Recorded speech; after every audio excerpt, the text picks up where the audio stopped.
8:10 a.m. sa Sky Cable Channel 224 TV Plus boxes and on free-to-air TV. Also sa facebook.com DZRJ 8:10 a.m. and our official YouTube channel.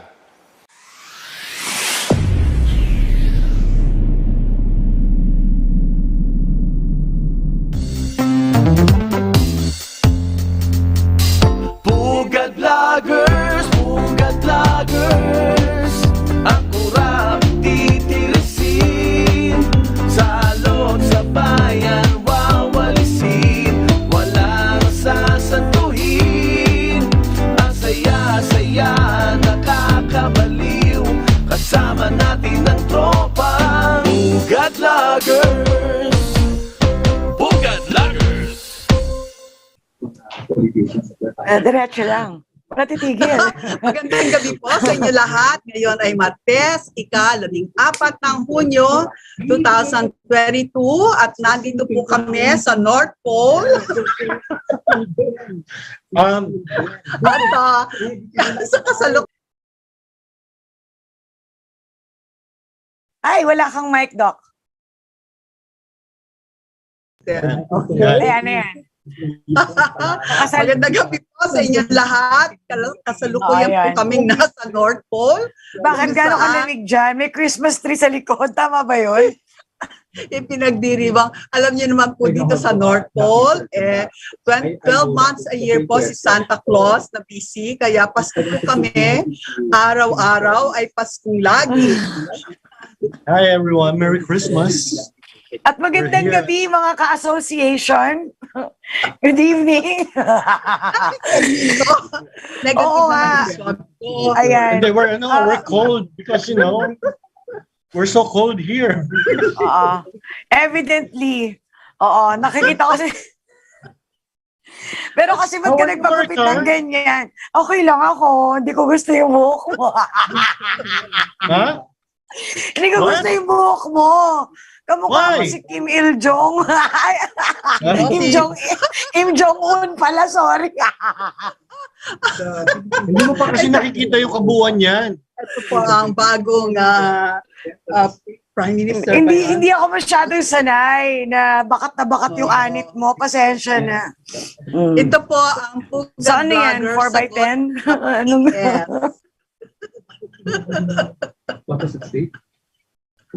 Sa mga army members po dyan, ito po ang bago nating idolo.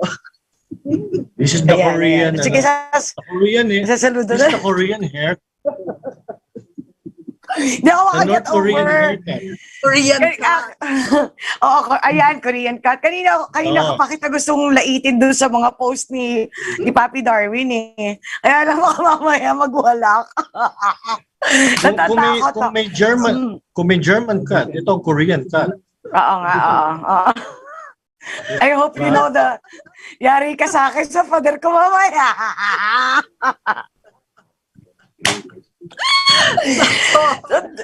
Ay, nako. Ako hindi ako magtatrabaho ngayon. Bisita niyo ako. Ganon, ikaw guest namin. O sige, Doc, guest daw natin siya. Kadalasan. Maaaring nagtatanong kayo kung bakit iba yung aming background at magkasama kami sa iisang frame. Kami po ngayon ni Mr. Papi Mark Lopez ay nandito somewhere malapit sa kapitbahay ni BS the Third, somewhere here.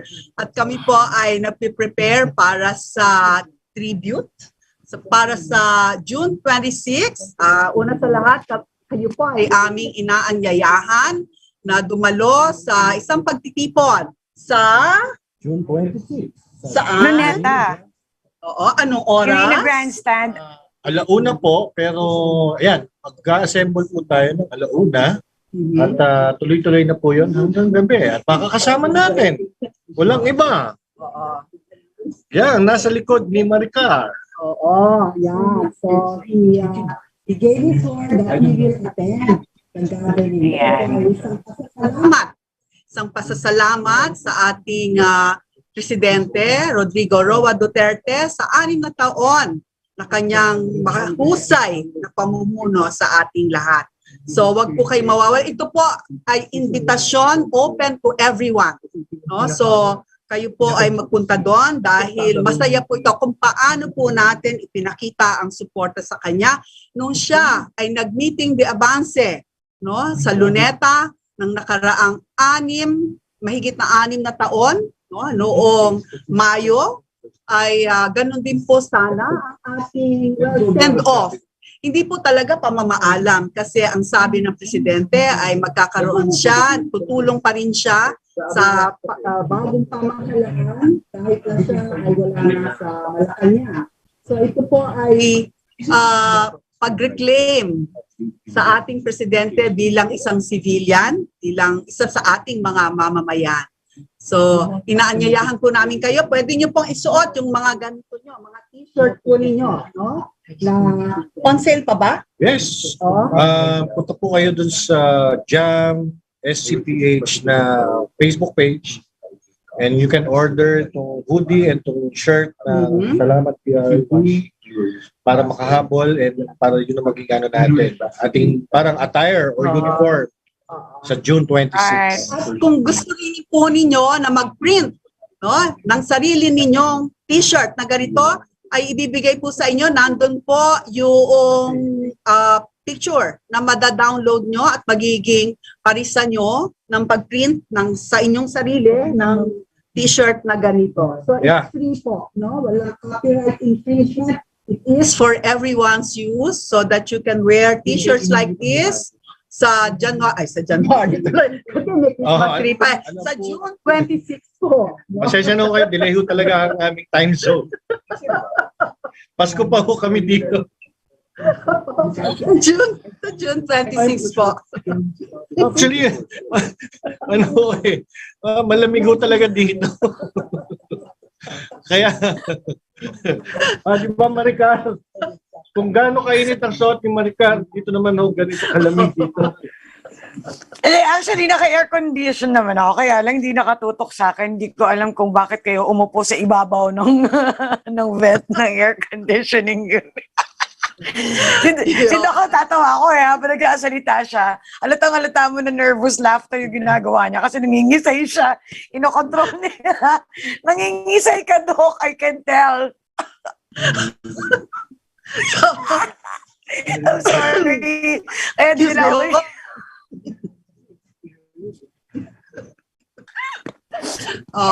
But anyway, po natin, kung gaano po kaalab yung ating pagmamahal sa Pangulo. Ipakita po natin. Ito po yung huli nating public na pakikisalamuha sa Pangulo. Yes. So, be there po. Be there or be square.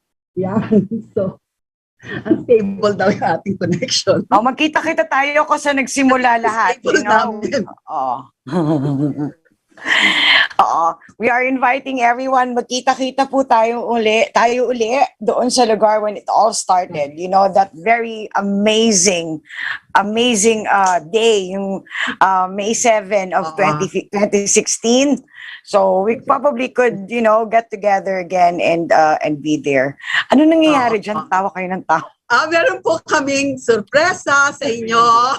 Okay? Meron po kaming surprise guest. At ipakilala na natin. Yes. Papa, do we need, ano pa ba? Does this person need an introduction? Well, she's also one of the pillars, di ba? Pillars. Poste. Pader. Yeah. Ay, hindi naman siya ganun kalapad. Hindi malapad. Pader in the intelligent sense.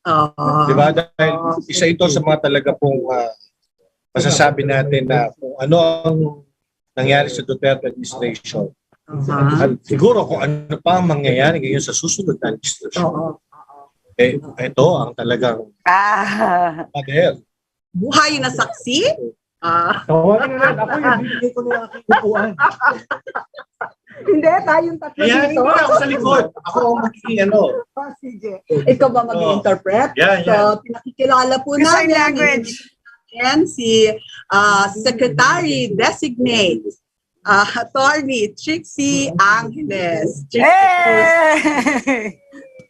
So, ating pong alam ko na naging guest na natin siya. Isang Last week, I think, Oh, last Darwin. week. Yeah. Darwin. Marami pa rin po tayong maraming sasabihin. Saka ganito talaga sa Pugad Vloggers eh. Sa oras, sa Congress, mamaya-maya, itsapera na.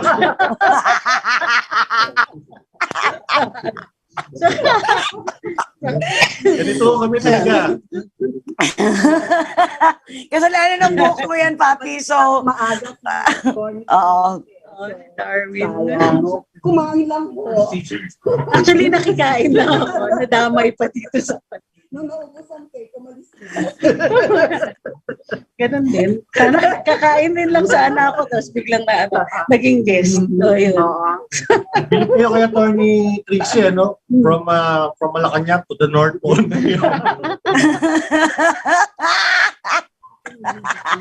Correct. Thank you, build. Via the Skyway, via the Sky. Ayaw na Skyway, yung po kanyang slay ay gumanon. The North Pole in only 10 minutes. Talo pa ako ba o Makati? Because of build. Yan tayo eh. Sino ba yung hindi naniwala na pwede kang mag-travel from Makati to Cubao in 5 minutes? Sino na nga yun? Ewan ko, but right Yung may now, journalist na, ay, okay. No. sa GMA. Yung si Gonna happen Moron? Si Joseph, yes. Oo. Correct. Marami silang kinontra eh. By the way, mag-hello muna ako, Attorney Trixie. Hi, Trix! It's been a while. Isang tumbling lang yung layo ng bahay natin from each other. Hindi tayo nakikita. Hindi tayo nagkikita. No? Kasi naman, nag-pandemic naman. Tapos nung after ng pandemic, biglang campaigns na. So, wala na talaga. Malabo na talagang magkakita-kita ng gano'n. So, nice to see you again. Grabe. Ano ba yan? Wala na intindihan. Pwede niyong ibalita sa amin tungkol sa inauguration. Hindi kasi Wala. Hindi ko tayo kasali. tinanong ko kung kasali Outside ako. ko lang buho tayo. Unfortunately, kasali ako. No, for security reasons, marami tayong mga detalye na hindi pwede ikwento talaga. But it's going to be held on the Of 30th. course. It's National Museum, tsaka open siya. So, for those who are accrediting or asking to be accredited to cover, meron naman pong guidelines na nakaset. So, you can just ask dun sa...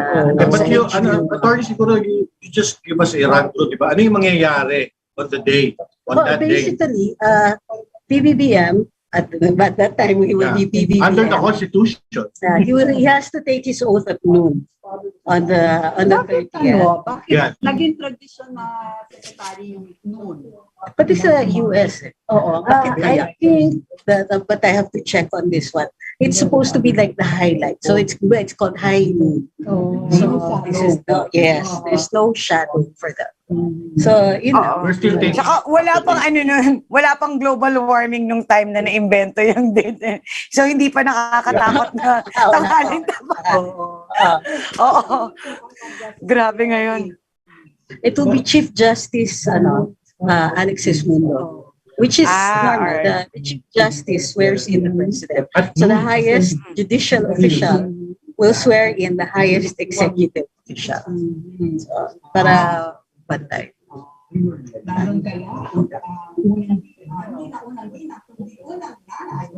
Correct. Well, I don't think she'd miss it for the world. Story. Nice. It's going to be hot. So, yan. Attorney, after swearing in, ano ang mangyayari kay President PBM? He goes to Malacanang. Diretso kay Malacanang, where President Duterte will be waiting for him. No, if we follow the script nung panahon ni President Duterte, he met he went to Malacanang. Hindi na sila pumasok, they shook hands. Tapos hinatid niya si President Noynoy to the car and brought him off. So, sa US, hindi nagkikita yung dalawang presidente. Pag pumasok yung bagong president, nakaalis The na. other one They have should be gone. They Yeah. have a tradition. The president who's leaving writes a letter to the Yes. new president. So sometimes they give advice, sometimes it's simply feed the dog or something like that. Iniiwan yung letter na yun dun sa Oval Sa Office. desk sa Oval Office. So, pero sa atin, maganda yung ginawa ni President Duterte. This was one of the simplest yes. And the swearing in was all in one location. Si President Erap was the security nightmare kasi nag-swear in siya sa Parasol. Pero it was also historic. So maganda din yung kanya. It was very, very well executed also. At attorney, bakit National Museum ang napili na lugar? Well, only because both have historic significance to the incoming president, the president-elect. Sa Quirino, nag-swear in yung father niya, but at the time that they were inquiry, ginagamit pa siya na field hospital. Pero dun sa arts, sa National Gallery of Arts, where it's going to be held, this is where the legislature used to be. And as you know, yung father ni President-elect was a legislator, became a congressman, he later on became a senator. Now, when he was a senator, the president-elect recalls na sinusundo nila dun sa driveway yung father niya whenever he would come out of office. At the end of the day, susunduin nila para I think they lived in San Juan. So, sumasama siya dun sa pagsundo. So he says, yes, very many happy memories there. So actually, marami kami. My grandfather worked in the House, sa Congress, in the lower house. He was chief of staff of Cornelio Villarreal for many years. He's one of the longest serving speakers of Congress at the time. So for me, it's also tied up with so many memories. Nag-golf nga sina Lolo across the street sa Intramuros Golf links doon. So that was outside of Intramuros. So all of that, plus I worked in Intramuros for a long time in the National Commission for Culture and Arts. So for me, this is coming home. And so it is for the president-elect. So plus, can you imagine the backdrop is the National Museum of Fine Arts, which has significant architectural columns. Architectural Ionic ba yan? Hindi siya kasi yung yung architecture is very Republican like in the US. So it's what we call Federalist architecture, similar to the US Congress.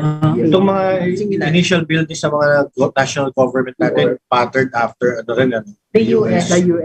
Kasi originally yung plan for Luneta was to have the government buildings surrounding a mall. Yeah. So Luneta with like Rizal's Monument, that's correct. Rizal's Monument on one side, tapos diba dun sa kabilang side is the Agrifina Circle, called Agrifina because it was agriculture and finance buildings. Okay. So the agri and finance buildings, the finance building became the DOT and is now the third building of the National Museum. The agriculture building is the second building of the National Museum. The first one is where we're going to have the inauguration, which is the National Gallery of Fine Arts, the former legislative building. However, it's wrong to say it was the former legislative building because it's actually always been the National Museum. Nakihiram yung Senado at Kongreso noon. Because after the war, there were no buildings to take over. So dun sila naki-house for a while. So until the museum eventually kicked them out. So, ang public ba, is there a place where the public can watch and I'm not sure because we're going to close Burgos.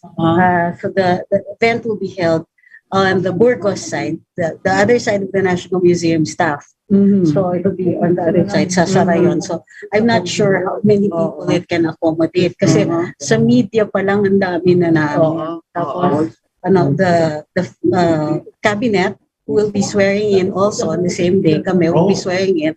So we'll have our families with us. So you're going to be sworn in on the same day? On the same day. Yes.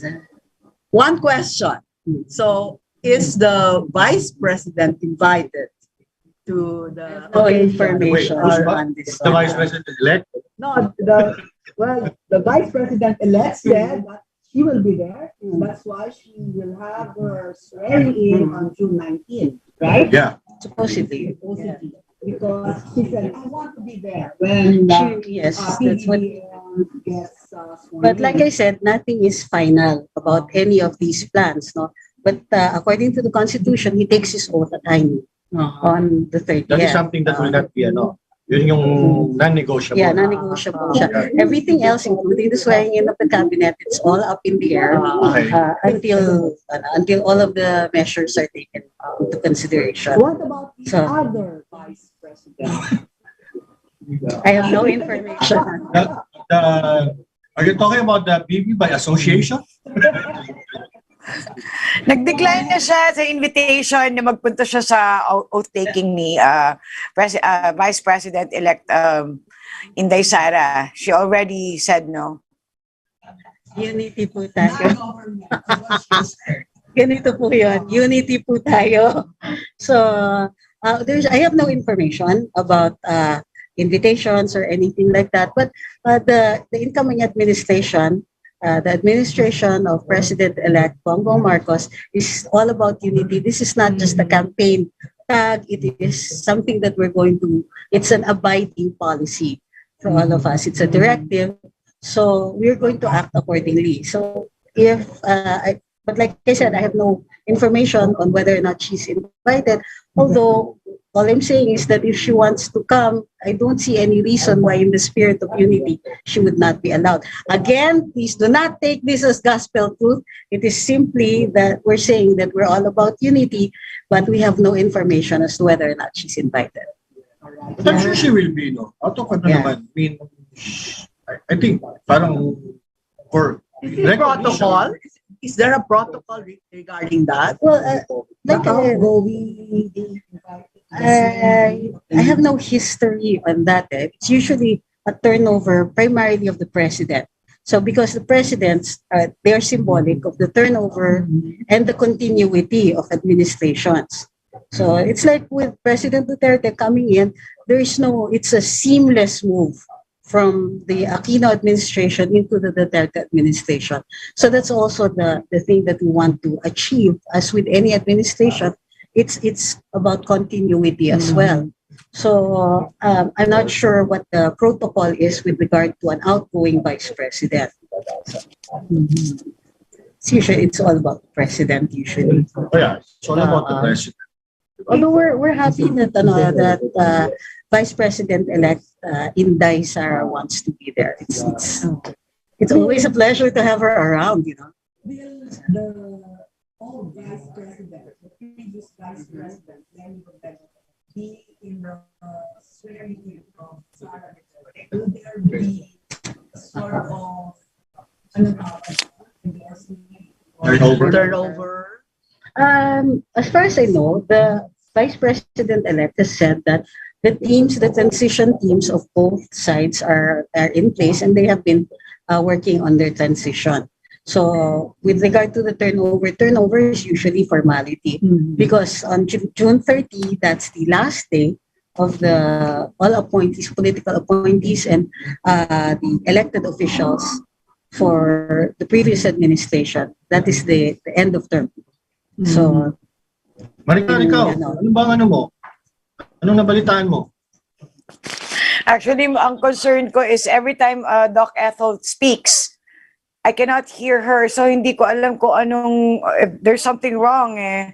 Everything that you say, Doc, is actually garbled. Mahinang-mahina and we can hardly be understood. So worried ako that there are so many things that you have been saying already na hindi nila naintindihan. Oo. Okay. How do I? Need the mic. Nakikihiram lang po kami ng laptop. So, naku, I'm so sorry. But Attorney Angeles has said so many important things that we might have missed. Hindi ko po alam kasi kung paano i-fix ang volume. Okay? Well, we can hear you right now. Kanina sobrang faint. Wala akong naintindihan sa questions. Kailangan malapit first the internal speaker. Probably. Ayan. Kasi malayo. Nadidinig nyo. Naririnig kita kay Doc Ethel, merong ano eh, ewan ko bakit ganun. Oo. Kasi naka-headset ako so I could hear everything. Okay. Tapos pagdating kay Doc, Habang hinihintay po natin ang ating mikropono, babati tayo sa mga nanonood. I love Baby F. Ma, ganun ang pangalan niya. Seti Sabalan, magandang gabi sa iyo. Ben Aricilia Yanguas, Priscilla Kojima, Pambanwa, Isa sa Pineda, magandang gabi. Daming nanonood sa Minyada. Okay, ganun Gcash ang pinadadala. Andrea Montero, magandang gabi. Ligaya Rojas, good evening. Nonay Murillo, Katribo, kasi Katribo. hi, hi, love you. Yun yung katribo na yun. Sawa ko. Yun. Labonete, Francisco, Marian, Julia Champa, good evening. Hi, Bebe. Alex, Mary's Angel Polenio,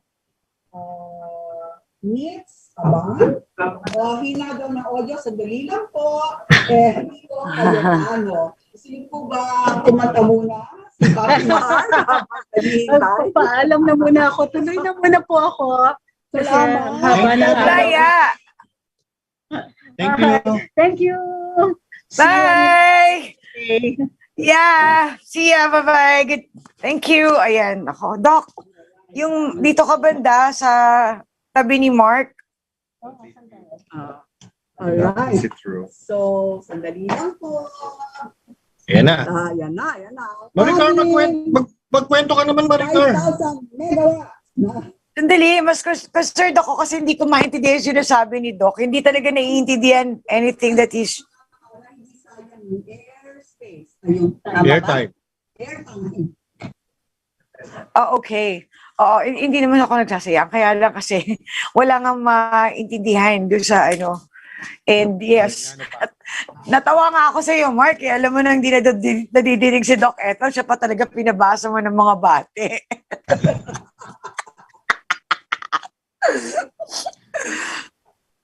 Sino bang ano? Ikaw ba, Maricar, pupunta ka sa inauguration? Hindi ako sure kung kakayanin ko sa inauguration kasi mamaya, alam na ni Doc yung ibig sabihin nun kasi nga may flight ako baka tumiming doon. So I don't wanna make any promises. May flight ako eh. So baka mamaya hindi ako umabot doon. Baka nga before pa ng inauguration, may flight ako. So, pero yung ang mapupuntahan ko, titinang ko pa sana wala pa rin akong flight on the 26th sa Luneta. Doon sa ano natin. Soundcheck? Sa, Ayan, lumakas na? Lumakas na ba? Oo. Nag-echo na. Beer na lang kulang. At mga kaibigan, tingnan niyo po, ang taga-ayos ng aming sound ay walang iba kundi ang Si direct niya. Siya po yung gagawa ng ating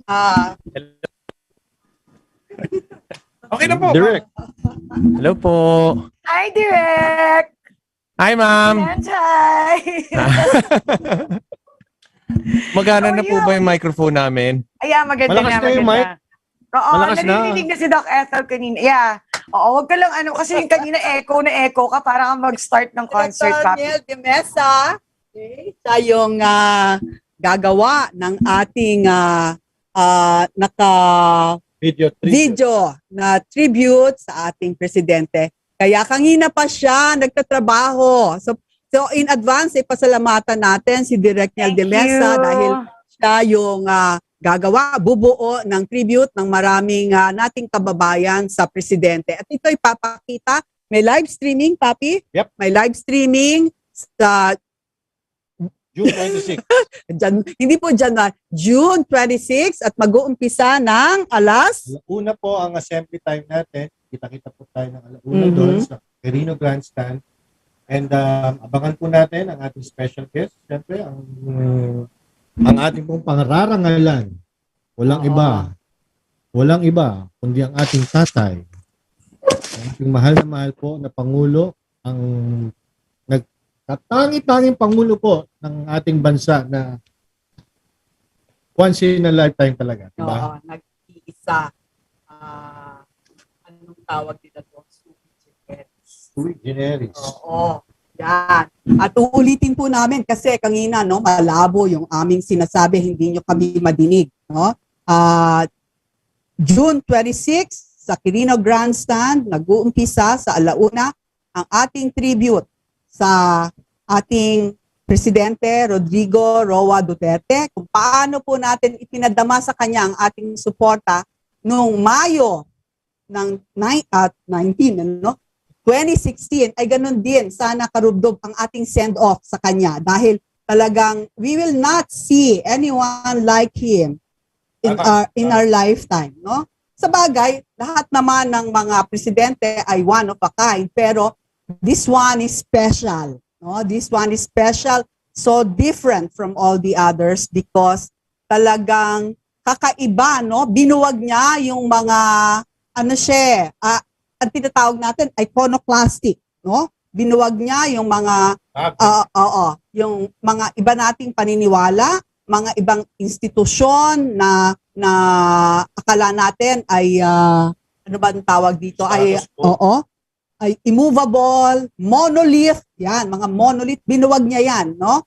So nakita natin kung paano talaga kaiba itong presidenteng ito. And I think, Doc, more than that, yung mismo tayo, Maricar, Doc, ako, yung how we were able to engage ourselves, di ba, sa social media and how the rest of the citizenry na nagkaroon ng ganitong klaseng massive, I call it nga the revolution.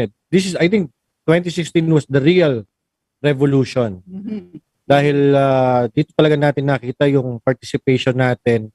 And it was this man, it was the president, di ba? It was President Duterte who was able to bring that out in us, sa atin. Parang inano niya tayo pinrovoke, nag-evoke, di ba? Ng samut-saring emotion, ng anything that he says. Tayo ngayon yung naghahanap ngayon, nagre-research, tayo yung, meron lang siyang isang sabihin. Inaano natin, ina-analyze natin, di ba? Hinihimay natin. Because we really wanted to know, we wanted to learn. And siya po talaga yung, I mean, ngayon lang po ako naka-experience ng ganitong klaseng participation by the citizenry, di ba? Participative. Yeah. Very inclusive po. And I think that is something that ito yung magiging unique and this is the legacy that Rodrigo Roa Duterte will really leave behind. Yung tayo mismo mga citizenry, we were so engaged and kasama tayo. Yun din po yung sinasabi ko na he is not just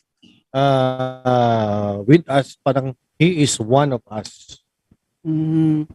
Maricar, di ba? Yeah, I'm just Dinig mo trying ba to hold kami? my tears back. Yes, I do. Yeah. This is an emotional, ayoko na. Hindi naman sasalita kasi baka tumulo yung luha ko. Sorry. At saka yung kabilang bakod, no? Mahilig talaga sila magsabi ng mga katagang mga mulat, no? Ito yung mga terminologies nila. Mulat, woke, no? Pero yung kasing woke merong negative na connotation Pero lagi lang sinasabi na sila ay mulat. Pero yung totoong mulat po, no? I think that the president gave that to us no? Yes. Yung kamulatan dahil bago 2016, no? Tayo ay talagang yung narrative na namumutawi na nag-persist nung simula ng 30 years ago, no? Na sinasabi nila na EDSA revolution, no? Yung narrative ay na-control po. Yes. Chain breaker yes. siya. And kahit saan mo tignan, everybody you could read it everywhere. Sinasabi, when they talk about that, they always say that, before wala kami pakialam sa politics and now we are here, we are actively protecting, defending, and upholding the president sa lahat ng ginagawa niya. And sa totoo lang, pinaka-remarkable because nobody's mentioning it yet, pinaka-remarkable na ginawa niya yung war on drugs. Yun talaga. Yun yung kahit isa sa mga previews, nobody touched that topic ever. So, and people rallied behind him because of that, because he was the very, very first president who actually went out and declared war against it. And he never faltered hanggang ngayon. Palabas na lang siya, sabi niya, I'll still continue it. Because hindi niya pa pwedeng bayaan yun. Dahil, you know, not everybody wants to wage war because of its, you know nga, may kalaban. Ano bang kalaban? International Criminal Court, the CHR, and all the international media, and nakikialam pati mga taga-ibang bansa. You know, they're looking into our country for 6 years, trying to, you know, push their agenda down Tatay's throat. But he never really allowed any of those to penetrate. No, wala kayong pakialam sa bansa namin, internal issue namin to. So I think hindi niya na kompleto because it's sadly 6 years lang, no. Pero ang pinakamaganda nun, I think, is hindi pa rin niya tayo kayang bayaan do sa part na yon. You know, if nobody is there must be something from the government, the incoming government, na gagawa ng hakbang tungkol sa problema sa droga. He will definitely be part of it. You know, the way he promised us in 2016 that he will have he's waging a war against it, and he's not stopping. I think isa yun sa mga bagay kung bakit talagang ano pa din. I mean, medyo depressed ako. Alam niyo naman yan. Nadidepress ako na paalis na siya. No? Medyo in denial talaga ako for a while na paalis na siya. Pero now that he's saying that he's still going to continue the war on drugs, I think his presence will always be felt pa din. And we're not gonna miss him because I think that's vital. Napakadami kasi, imagine mo, di ba, naalala nyo dati nung sinasabi, kinakausap niya, nung nagka-campaign siya, kinakausap niya yung mga OFWs. I understand your predicament, I understand your woes, na nasa labas kayo ng bansa, your kids are being victimized by all these, you know, drug peddlers and criminality and all that. And that was a lingering problem in this country. And naramdaman ng OFWs natin yun, di ba? Kahit wala sila dito, may safety yung mga anak nila. Yeah. Naalala mo yung Maricar yung sinabi niya sa international community, di ba? The Filipino is not your slave. Grabe yun. Grabe yung sinabi niya na yun na talagang nag-resonate sa mga OFWs natin. Na talagang, walang kahit sinong he never bowed to any foreign personality. He never did. Nobody can, you know, hindi pwedeng sindakin. Hindi talaga siya nagpasindak. Alam mo, isa sa mga pinakagusto kong moment ng presidency niya, because it was never done apart from the war against drugs. Yung war din niya against smuggling, di ba nung yung winasak yung mga luxury cars na puro mga mga illegally na ipinasok dito.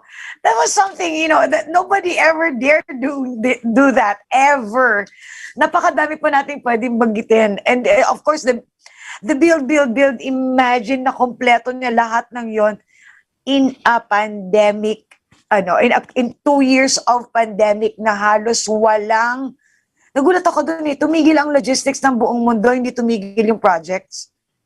Believe lang talaga ako doon sa part na yun. Yung nabanggit mo yung pandemic, no? Diba?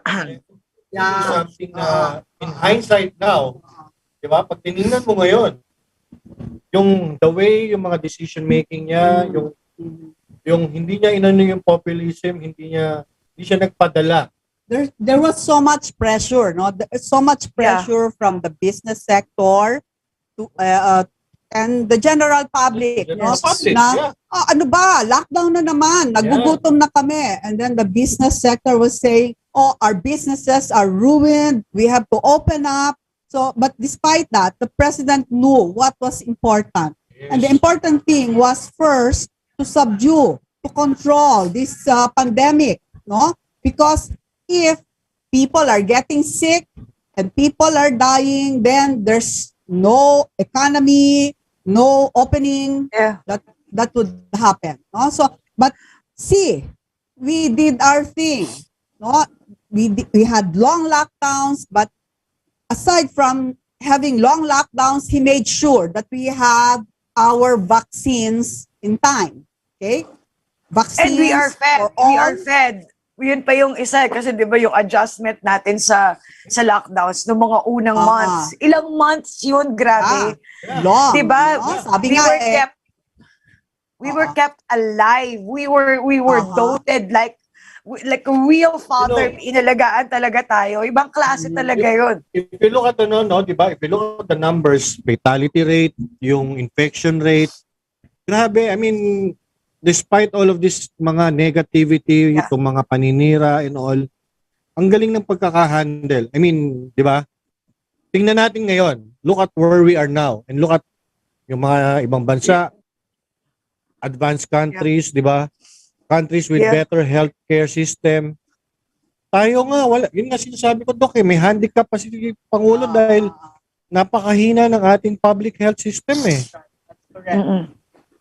And now, no, sa list ng recovery from the pandemic, we are, I think, number 31 or number 32 among all the countries that are fast recovering from the pandemic. So that says something about yung binanggit mo na vaccines. Yeah. Very important. Vaccines. Diba? Oo. Na hindi tayo naagrabyado in terms of vaccine allocation, nakapag-leverage kagad ang ating government. Yes. That really, Diba? Ang galing yun eh. Kasi yung ibang bansa, hirap na hirap umorder, hirap na hirap silang walang donation, walang regalo na libreng vaccine, walang ganyan. And we had it. And binigay sa atin ng libre, yung ibang bansa binabayadan yan. Sa atin libre. On time, libre. May booster pa. Doon ka talaga masisiraan ng ulo. Kasi pati booster, di ba? Alam mo, Dok. And we are fortunate that the president knew how to negotiate. Okay? Yeah. It is good that his foreign policy is in such a way that he did not antagonize those who were able to give us vaccines.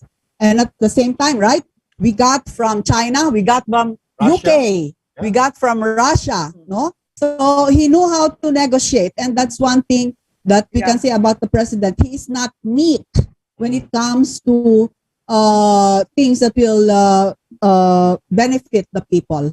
Huh? Tama. I mean, the way na hinandle yung vaccine procurement, that lumabas yung kanyang foreign policy, kung paano niya minanage, di ba? Na-highlight talaga yon kung how good his foreign policies are, how his international relations is, at saka yung I don't know, kasi minsan di ba pag nakakita tayo ng mga politicians, what their yung mga symbols nila, it does not really match them. Pero talaga tong mama na to, iron fist talaga. Pag sinabi niyo, huwag kayong lumabas kasi although mamatay yung economy for the meantime, okay, lalabas kasi I want you alive. Yung Duterte fist natin, it's really that iron fist. I could not be happier, when I raised that fist, representing him, supporting. Pasensya na kayo, naiiyak ako kasi hindi ko matanggap, tapos na, alam mo yun. I was bitchy for 6 years. Yabang-yabang. Yun nga di ba, yung siya lang yun talaga yung sa atin nakapag-galvanize sa atin. Yeah. Tapos yun nga, yung sinasabi kanina yung Doc, alam nyo, hindi siya nakinig sa popular sentiment, hindi siya bumigay, alam niya kung ano talaga ang importante. Alam niya kung ano importante, and nakikita mo na hindi siya natatakot sa kanyang mandato.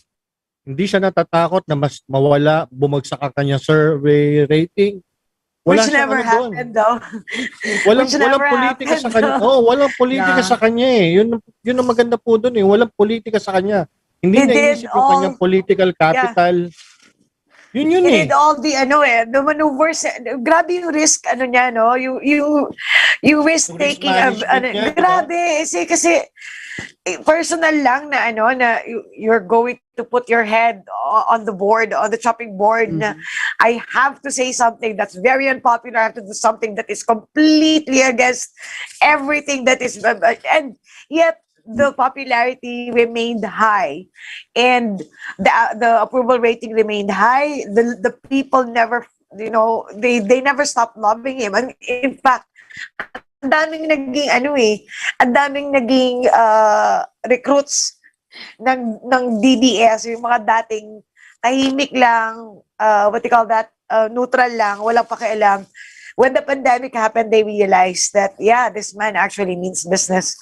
Pag sinabi niya, huwag kalalabas, At grabe din, pasalamatan din natin, syempre, yung mga cabinets niya, naggrabe din ang pinagod.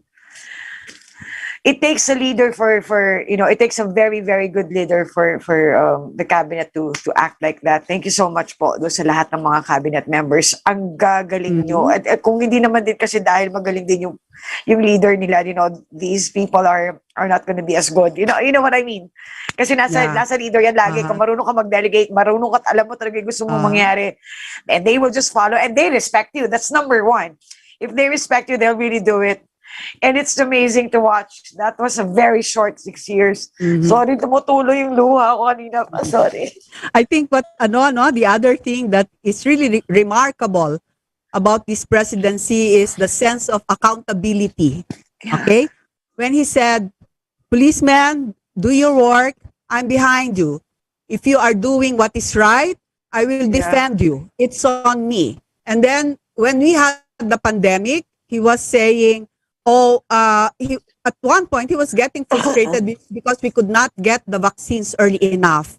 And he was saying, okay, the vaccines are going to be delayed. It's on me. Ako ang may kasalanan yan. But look, he delivered, much more than what he promised, no? So, talagang yung accountability nitong isang presidenteng ito ay, I think, unmatched, no?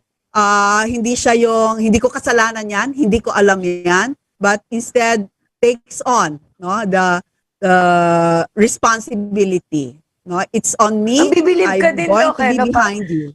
Oo. Doc, mabibilib ka, Papi Mark, no? Pag inisip mo, kasi 6 years, wala siya kakamping media. Can you imagine? Wala kang honeymoon stage, di ba? Wala siya kakamping Wala, yung media. first 100 Grabe, binastos days siya niya, talaga wala. from day one hanggang ngayon, And ngayon, they probably are not as vicious anymore. Pero they would, it would take them so much to let one good thing out, para lang i-praise siya. It's so difficult for them. And he survived. Grabe, ibang klase. Hindi niya kinailangan ng media mileage. Hindi niya kinailangan ng, endorsement ng international media for anything.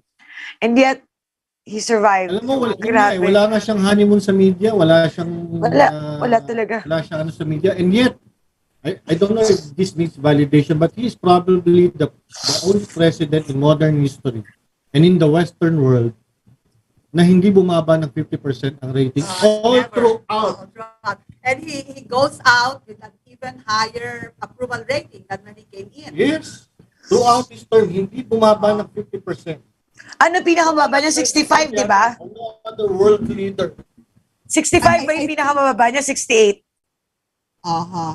I think what made him so popular and the people love him for this is that there are two things.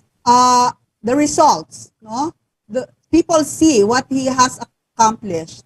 Build, and more so the peace and order in our country. The criminality went down, okay? Which I think is an offshoot of his war on drugs. War on drugs. Okay? So that is very important. If you feel safe going around, walking the streets at night, then you will really appreciate it, especially for those people who work at night. For those parents who are away and worrying about their children walking the streets unsafe, that means a lot to them. No? So if you are not afraid to walk the streets, then that speaks a lot about the peace and order of our country. So the infrastructure, peace and order. So these are just two of the things that he has accomplished, and which, even if mainstream media was antagonistic to him, the third thing is the social media. Okay, the presence of Duterte supporters in social media kept the fire burning. Okay, so that counteracted the balance, no, negated what the mainstream media did to him every day, undermining him, throwing shade at him, saying, Slanting yung... yeah, fake news every day about him and his cabinet. So those are the things that I think is remarkable about this government. Yeah, and he never lied to us. Lahat ng reality, however bitter the pill was, di ba? Talagang sinabi niya sa atin, ito yung reality niyan, ito yung nangyayari dito, kaya ako gagawin to, ito yung, it's just incredible. I'm going to miss him a lot, actually. I really am. Maricar, nabanggit mo kanina yung about his cabinet, na Yeah. na siya mismo yung nag-speak out. Nag-ano siya? Yung hindi siya bumigay din. Hindi rin siya yung, for example, si Duque. Yeah. Di ba? Health Secretary Duque. That despite all of this public clamor na tanggalin si Duque. Accountability kasi Papi, yun na yung sinasabi ni Duque, Doc. di ba? Oo, pero yan he stood by Duque. And nakikita naman natin ngayon, nakikita natin ang results ng how the pandemic was handled. Di ba? That says a lot. I mean, that really says a lot about our president. Yeah. Yun nga, sabi, it only happens once in a lifetime, and of course. Yeah, kasi hindi mo pa pwedeng ulitin ng isang Duterte kasi yung pinagdaanan niya, how many generations din yung pinagdaanan niya, how he was honed by life, how he came to be, you have to undergo everything that he went through and experience everything that he has experienced in his entire life to actually mold a person like that. So, we cannot really think that there's another one just exactly like him, or it's never gonna happen. Yeah. Yeah, well, kahit sa sa tumbuhay, no two people are alike, and you will not find, halimbawa, if you have an ideal parent or an ideal partner, sabi nga nung mga matatanda, walang pangalawang Gloria. But this president has set the bar high, and if we put our minds into it, we can also encourage, help, ask, demand, the next government to be just as good as this, And I think that if we are vigilant, okay, we can always tell the next administration, hey, this is our standard now. Okay, this is the new normal for us, and we expect you to continue, or be even better than the past government. So that should be our that should be our mindset. Hindi yung I miss the past government. Sana ganito, ganyan. But it doesn't mean that we should forget what this president did for us, because it's a singular thing. But also, we should look forward and exert as much effort for the next government to be the same, if not even better. And it's now 7:55. 7:55 na. Di ba? Ay, nag-freeze. Nag-freeze si Maricar. Can you Maricar, steal them? what happened to you? Maricar, hindi pa palis. May ilang linggo pa. Nawala ka, Maricar. I think it's a connectivity problem. Ayan. Pati yung Maricar. Frozen na rin siya. Gininaw na rin. Gininaw na rin si Tetay. Ayun. Ayun. Nawalan kami, biglang nag-flicker yung kuryente. Yeah. Bigla ako nasipa. Ako, yan ang sinasabi ko, ha. Sinasabi ko, isang post ko na mukhang magkakaroon tayo ng problema sa energy. Kaya, Oo. But it's a worldwide problem because of the rising cost of fuel. So brace yourselves. Of course, the Pinklawans will always, it's the kasalanan of the Duterte, it's the kasalanan of, but the kasalanan goes so way back, no? When they mothballed Bataan Nuclear Power Plant, when, they privatized. The Marcos years, yung alternative energy sources, are being developed already. Geothermal, di ba? Wind. Pero lahat yun, in-erase po.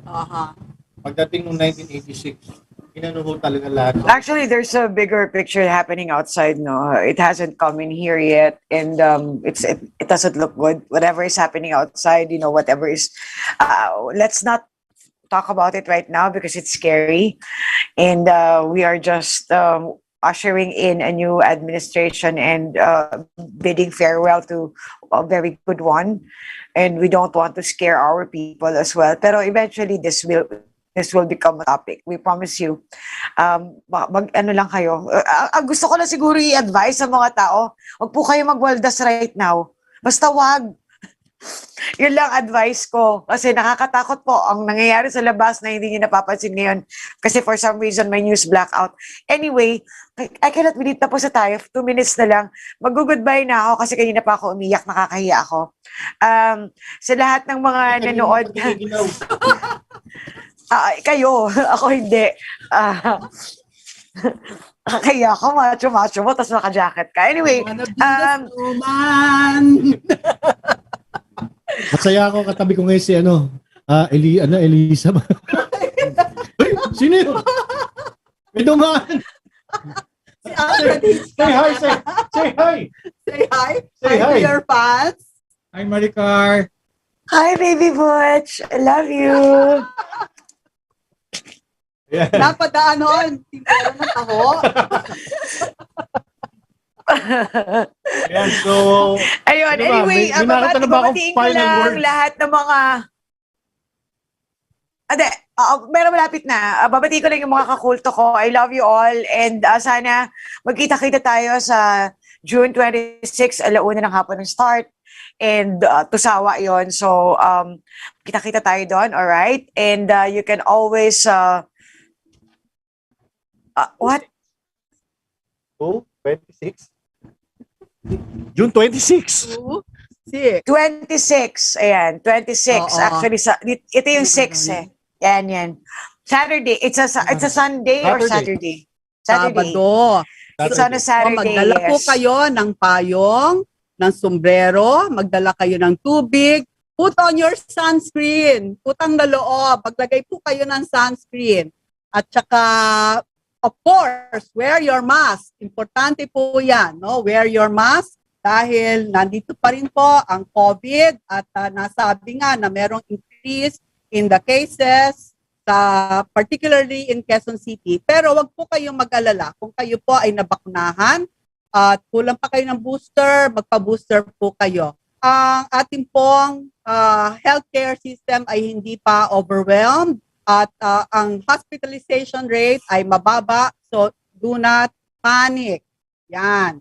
So just have your usual protection and also your vaccination. Yan. All right. And I love you, Katribo. Honey ko, I love you. Maraming salamat po sa pag-guest ko dito. Pinasasalamatan ko po sa ko. Pasensya na po doon sa nagreklamong iyakin ako. Grabe naman kayo. Kailangan talaga i-PM.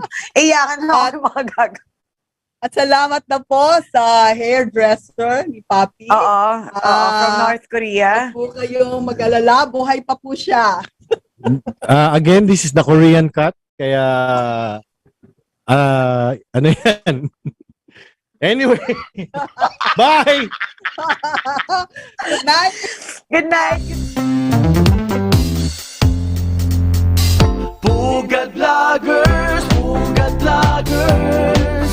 Ang kurap titirisin, salot sa bayan wawalisin, walang sasantuhin. Ang saya-saya nakakabaliw, kasama natin